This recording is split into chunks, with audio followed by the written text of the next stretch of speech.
মিরা বসো। মীরা না, সায়রা। ফাহাদ, আমি আগে ভাবতাম তুমি একটা ক্যারেক্টারলেস লোভী ছেলে, তুমি তাকে বিশ্বাসঘাতক। স্যার স্টপ ইট। তোমার মতো একটা ছেলের সাথে আর কিভাবে কথা বলবো? হ্যাঁ, তুমি কিভাবে পারলা বাড়িটা বিক্রি করে দিতে? আমি বাড়ি বিক্রি করেছি মানে? তুমি বাবার ফেক সিগনেচার নিয়ে বাড়ি বিক্রি করো নাই? হ্যাঁ, ও এখন আসছো দরদ যাতাইতে। হ্যাঁ আমি বিক্রি করছি, কিন্তু আমি আমার বাবার বাড়ি কি জন্য বিক্রি করছি?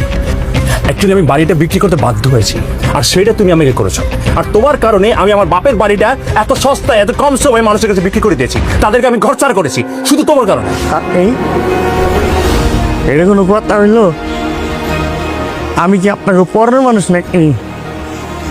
আমি তো সারা জীবন নিজের আপনই মনে করতাম, অহন মনে হচ্ছে তখন আমি আপন হইতে পারি না।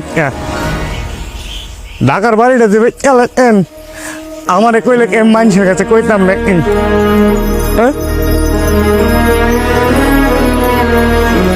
একটা বাড়ি যেতে দেখা মন খারাপ করে দিয়েছে। আল্লাহ বাচ্চা রাখলে এই জায়গাটা আপনার 5 তলা বাড়ি করবেন।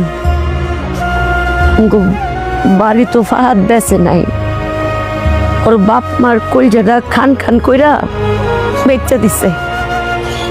বাড়ি কোনো বিষয় না। মনে কষ্ট নিয়েন না, মনে কষ্ট রাখেন না। দুটো পোলা ছিল, একটা নষ্ট হয়ে গেছে, ঠিক আছে? অহন তো স্বামীর তো ভালো ওই যদি চায় আল্লাহ রহমতে এই জায়গায়, ঠিক আছে, 5 তলা বাড়ি করবেন আপনারা। ঢাকার বাড়ি গেছে তবে কি এই নিয়ে মন খারাপ করা কি আছে?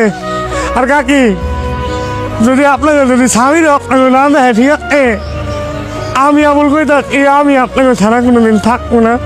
আমি আপনাকে সেবা করবো, আমাকে এলাকা আপনারা তারা চিন্তা করতেছেন এলাকা আমি একটা বলা এরা আমগো 5 তলা বাড়ি লাগবো না, তোমার ছায়ায় আমগরে ঘুমাইতে দিবা, আমরা তাতেই খুশি, তাতেই খুশি।